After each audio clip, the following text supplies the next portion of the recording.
Morning, everyone. Morning. Since we spoke last, the President has continued to improve. As with any illness, there are frequent ups and downs over the course, particularly when a patient is being so closely watched 24 hours a day. We review and debate every finding, compare it to existing science and literature, weighing the risks and benefits of every intervention, its timing, as well as any potential impacts a delay may have. Over the course of his illness, the President has experienced 2 episodes of transient drops in his oxygen saturation. We debated the reasons for this and whether we'd even intervene. It was a determination of the team, based predominantly on the timeline from the initial diagnosis, that we initiate dexamethasone. I'd like to take this opportunity now, given some speculation over the course of the illness the last couple of days, update you on the course of his own illness. Thursday night into Friday morning when I left the bedside, the President was doing well, with only mild symptoms, and his oxygen was in the high 90s. Late Friday morning when I returned to the bedside, the President had a high fever, and his oxygen saturation was transiently dipping below 94%. Given these 2 developments, I was concerned for possible rapid progression of the illness. I recommended the President we try some supplemental oxygen, see how he'd respond. He was fairly adamant that he didn't need it. He was not short of breath. He was tired, had the fever, and that was about it. And after about a minute, on only 2 liters, his saturation levels were back over 95%. Stayed on that for about an hour, maybe, and it was off and gone. Later that day, by the time the team here was at the bedside, the President had been up out of bed, moving about the residence with only mild symptoms. Despite this, everyone agreed the best course of action was to move to Walter Reed for a more thorough evaluation and monitoring. Now I'd like to invite up Dr. Dooley to discuss the current plan. Thank you, Dr. Conley. Before I begin a brief clinical update on the President's condition, I do want to reiterate my comments from yesterday regarding how proud I am to be a part of this multidisciplinary, multi-institutional team of clinical professionals behind me, and what an honor it is to care for the President here at Walter Reed National Military Medical Center. Regarding his clinical status, the patient continues to improve. He has remained without fever since Friday morning. His vital signs are stable. From a pulmonary standpoint, he remains on room air this morning and is not complaining of shortness of breath or other significant respiratory symptoms. He's ambulating himself, walking around the White House Medical Unit without limitation or disability. Our continued monitoring of his cardiac, liver, and kidney function demonstrates continued normal findings or improving findings.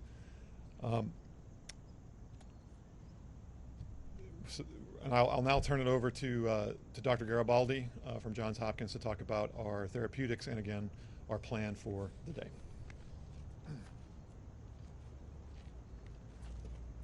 Thank you, Dr. Dooley, and I just wanted to again reiterate what an honor and a privilege it is to take care of the President, but to be part of such a talented and multidisciplinary team here at Walter Reed. The President yesterday evening completed his 2nd dose of remdesivir. He's tolerated that infusion well. We've been monitoring for any potential side effects, and he has had none that we can tell. His liver and kidney function have remained normal, and we continue to plan to use a 5-day course of remdesivir. In response to transient low oxygen levels, as Dr. Conley has discussed, we did initiate dexamethasone therapy, and he received his 1st dose of that yesterday, and our plan is to continue that for the time being. Today he feels well. He's been up and around. Our plan for today is to have him to eat and drink, be up out of bed as much as possible, to be mobile. And if he continues to look and feel as well as he does today, our hope is that we can plan for a discharge as early as tomorrow to the White House, where he can continue his treatment course. Thank you very much, and I'll turn it over to Dr. Conley for any questions. Dr. Conley? Just a moment, please. The President wanted me to share how proud he is of the group, what an honor it is for him to be receiving his care here at Walter Reed, surrounded by such incredible talent, academic leaders, department chairs, internationally renowned researchers and clinicians, including the support of Dr. Garibaldi from Johns Hopkins. I'd like to reiterate how pleased we all are with the President's recovery And with that, I'll take your question. Thank you so much. Dr. Dr. Conley. Conley, you said that there were 2 instances where he had drops in oxygen. Can you walk us through the second one? And also, I've got a question for the lung specialist afterwards. Sure. Yeah. Yesterday, there was another episode where he dropped down about 93%. He doesn't ever feel short of breath. We watched it, and it returned back up. As I said, we evaluate all of these, and given the timeline where he is in the course of illness, we're trying to maximize everything that we could do for him, and we debated whether we'd even start it, the dexamethasone, and we decided that in this case, the potential benefits early on the course probably outweighed any risks at this time. Did you give him a second round of supplemental oxygen yesterday? I'd have to check with the nursing staff. I don't think that if he did, it was very, very limited. But he's not on oxygen, and the only oxygen that I ordered or that we provided was that Friday morning initially. And about what time was that yesterday? Yesterday. What was yesterday? You said the second instance. Second incidence? Oh, it was over the course of the day. Yeah, yesterday morning. Dr. Conley. Dr. Conley. What is the president's current blood oxygen level? That's my first question to you, Dr. Conley. 98%. And what do the X-rays and CT scans show? Are there signs of pneumonia? Are there signs of lung involvement or any damage to the lungs? Yeah, so we're tracking all of that. There's some expected findings, but nothing of any major clinical concern. Then why start him, Dr. Conley, on the... Sorry. Dr. Conley, why... To ask if his oxygen level ever dipped below 90?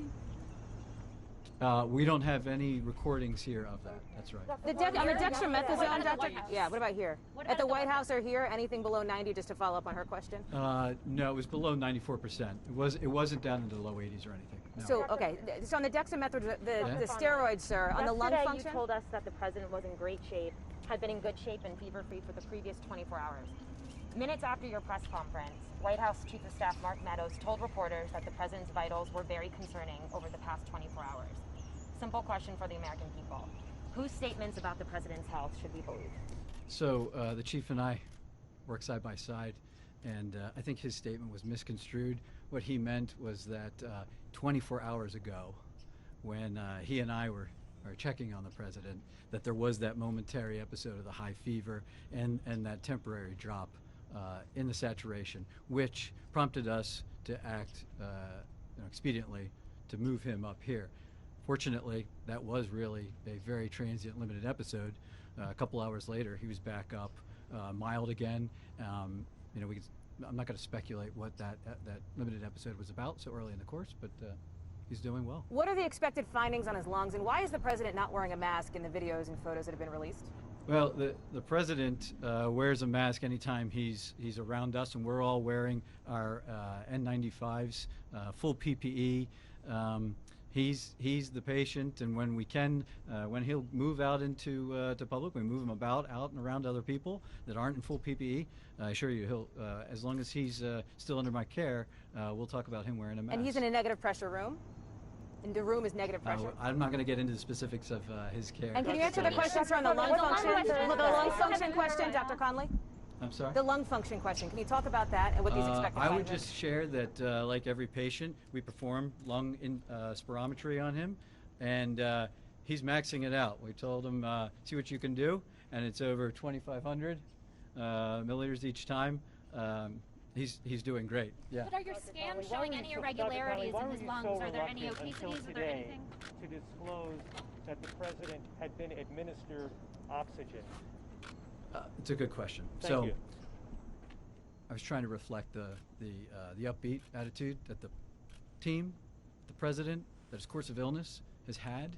I didn't want to give any information that might steer the course of illness in another direction, and in doing so, it came off that we were trying to hide something, which wasn't necessarily true. So here I have it. He is the fact of the matter is that he's doing really well.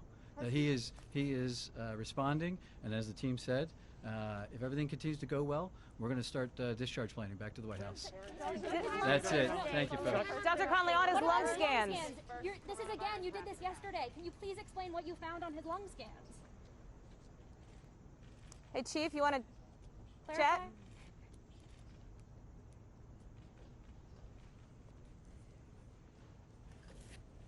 That wasn't as fun as yesterday.